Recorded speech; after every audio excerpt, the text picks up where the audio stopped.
Bismillahirrahmanirrahim. Bab 9, proposisi dan ekuivalensi.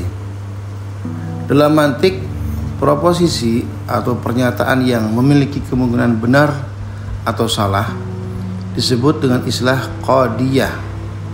Qadiyah dibagi menjadi 3 jenis. Pertama, proposisi atributif, qadiyah hamaliyah. Biasanya didefinisikan sebagai proposisi yang menisbahkan suatu hal kepada hal lain. Seperti dalam contoh Zaid tampan. Dalam contoh ini, sifat tampan dinisbahkan kepada Zaid. Demikian pula sebaliknya, proposisi Zaid tidak tampan menisbahkan ketiadaan sifat tampan pada Zaid. Pemahaman mudahnya, proposisi atributif atau qadiyah hamaliyah ialah kalimat yang minimal tersusun dari subjek atau maudu dan predikat atau mahmul. Maudu mahmul adalah istilah yang dipakai dalam mantik. Dalam nahwu, istilahnya berbeda. Bila kalimat nominal subjek predikat diistilahkan dengan mubtada khobar, dan bila kalimat verbal subjek predikat diistilahkan dengan fa'il fi'il.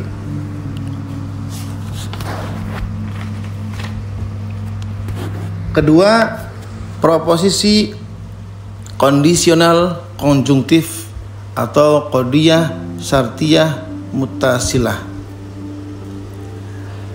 yakni proposisi yang menentukan ada atau tiadanya hubungan satu proposisi dengan proposisi lain. Jadi proposisi kondisional konjungtif adalah proposisi yang menentukan ada atau tiadanya hubungan antara satu proposisi dengan proposisi lain secara konjungtif. Contohnya, jika hujan turun, maka tanah basah. Proposisi ini menggabungkan proposisi hujan turun dan tanah basah dengan hubungan yang dalam istilah logika modern disebut implikasi. Nahwu menyebutnya dengan hubungan syarah jawab. Mantik menyebutnya dengan hubungan muqaddam atau tali. Logika modern mengistilahkannya dengan hubungan antecedent konsekuen dan dinotasikan dalam bentuk P sampai Q. Bacanya jika P maka Q. Mudahnya disebut dengan hubungan jika maka. Jadi proposisi kondisional konjungtif adalah hubungan jika maka. Ketiga, proposisi kondisional disjungtif atau qadiyah syartiyah munfasilah, yakni proposisi yang menentukan ada atau tiadanya hubungan antara satu proposisi dengan proposisi lain secara disjungtif. Contoh, angka adalah ganjil atau genap. Contoh ini adalah gabungan dua proposisi, yakni angka adalah ganjil sebagai muqaddam dan angka adalah genap sebagai tali. Dalam bahasa Arab, kata yang sering dipakai untuk disjungsi ialah imma au. Sedangkan dalam bahasa Inggris, kata yang sering dipakai ialah either or. Dalam logika modern, disjungsi dinotasikan dalam bentuk P V Q, baca P atau Q. Jadi proposisi yang ketiga atau proposisi kondisional disjungtif disebut proposisi yang dinotasikan dalam bentuk P atau Q. Sebagai catatan tambahan, kalimat angka adalah ganjil atau genap dalam contoh di atas sebenarnya bisa diubah dalam bentuk kondisional konjungtif dan akan berbunyi, jika angka bukan ganjil maka ia pasti genap, yang bila dinotasikan dalam akan menjadi P Jika bukan P maka akan Q. Jadi rumus P sama dengan Q bernilai sama atau ekuivalen. Dan rumus konjungtif P menjadi Q. Jika bukan. Disjungsi atau yang ketiga, proposisi kondisional disjungsi dibagi menjadi dua, eksklusif dan inklusif. Ingat, P menjadi Q. Contoh disjungsi eksklusif, manusia hidup atau mati. Dalam mantik ini disebut dengan mani'atul jam'i wal khulu ma'an. Artinya mencegah kombinasi dan kekosongan sekaligus. Sebab manusia tidak mungkin hidup dan mati pada saat yang sama. Dan tidak mungkin lepas dari kategori hidup atau mati itu sendiri. Bisa dikatakan pemilahan kondisi manusia antara hidup dan mati bersifat biner. Dalam logika modern, disjungsi eksklusif dirumuskan dalam bentuk P, hanya P atau hanya Q. Contohnya manusia hidup pasti mati. Contoh disjungsi inklusif yang kedua setelah tadi yang eksklusif, puasa ada yang wajib atau sunnah. Ini disebut contoh dari disjungsi inklusif. Puasa ada yang wajib atau sunnah disebut inklusif sebab ada jenis puasa lain di luar dua kategori itu. Seperti puasa yang dilakukan pada hari raya Idul Fitri dan Idul Adha yang haram hukumnya. Dalam mantik, disjungsi inklusif dibagi menjadi dua lagi. Pertama, mani'atul khulu faqat, mencegah kekosongan saja. Contoh, seseorang mukmin bisa mendapat pahala di dunia atau akhirat. Kedua pilihan ini bisa dikombinasikan, tapi seorang mukmin tidak mendapat pahala di salah satu dari dunia atau akhirat. Kedua, mani'atul jam'i faqat, mencegah kombinasi saja. Contoh, hari ada yang pagi atau sore. Hari tidak bisa pagi atau sore sekaligus, tapi bisa keluar dari kategori ini, malam misalnya. Kategorisasi proposisi ini penting perannya ketika sampai pada bahasan mengenai silogisme. Sekedar contoh, untuk sementara ini kita bisa ambil satu misal dari bentuk proposisi kondisional disjungtif. Alam semesta ada tanpa mula atau kodim atau bermula hadis. Ini merupakan jenis disjungsi eksklusif. Artinya bila satu salah maka alternatifnya benar.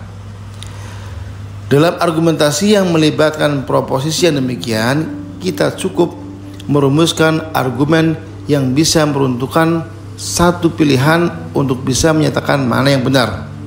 Dalam contoh alam semesta itu, kita bisa menyatakan bahwa alam semesta bermula cukup dengan meruntuhkan argumen yang menyokong tesis bahwa alam semesta ada tanpa mula. Di samping dari segi susunannya, proposisi juga menjadi dua dibagi lagi. Dari segi ada atau tiadanya negasi, mantik membagi proposisi menjadi afirmatif atau mujibah dan negatif salibah. Ingat, mantik membaginya proposisi menjadi afirmatif atau mujibah dan negatif salibah. Dari segi cakupan subjeknya, mantik membagi proposisi menjadi universal atau kuliah dan partikular juz'iyah. Jadi mantik membagi afirmatifnya menjadi mujibah dan negatifnya menjadi salibah. Dari segi cakupan subjeknya, mantik membagi proposisi menjadi universal, kuliah, dan partikular atau juz'iyah. Dengan demikian, kita mendapat 4 jenis proposisi dari 2 bagian itu, yakni proposisi universal afirmatif atau qadiyah kulliyah mujibah. Rumusnya, semua S subjek adalah P predikat. All S are P disimbolkan dalam logika klasik dengan A.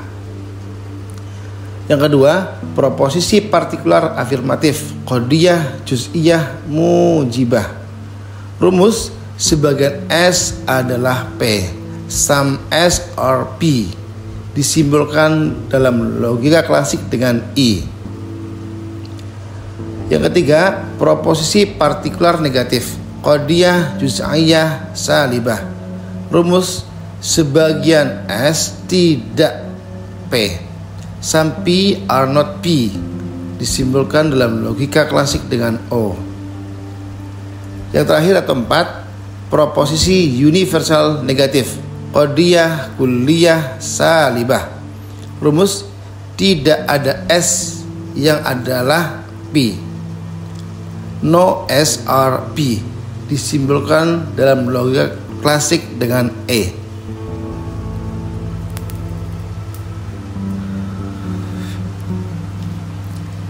Dalam logika klasik yang berkembang di dunia Latin, khususnya di Eropa abad pertengahan, keempat proposisi itu direkam dalam jembatan keledai yang berbunyi Aristoteles. A dan I adalah proposisi positif, sedangkan O dan E adalah proposisi negatif. Ingat, A dan I adalah proposisi positif, sementara O dan E adalah proposisi negatif. Dengan tiap ujung dari urutan A dan E adalah proposisi universal, sedangkan 2 di tengah adalah partikular. Ini akan membantu ingatan ketika membahas jenis-jenis proposisi atributif yang ekuivalen dan terlebih lagi saat menentukan jenis-jenis silogisme yang valid. Dalam mantik bab tentang proposisi qadiyah atau bahasan tentang konversi ekuivalen al-aks al-mustawi, yakni kondisi ketika susunan subjek predikat dibalik tetapi tetap mempertahankan bentuk afirmatif atau negatifnya dan dengan nilai kebenaran yang sama. Misalnya, proposisi semua kuda adalah hewan. Bila dibalik, susunan subjek predikatnya akan menjadi semua hewan adalah kuda. Namun ini salah. Konversinya akan benar jika berbunyi sebagian hewan adalah kuda.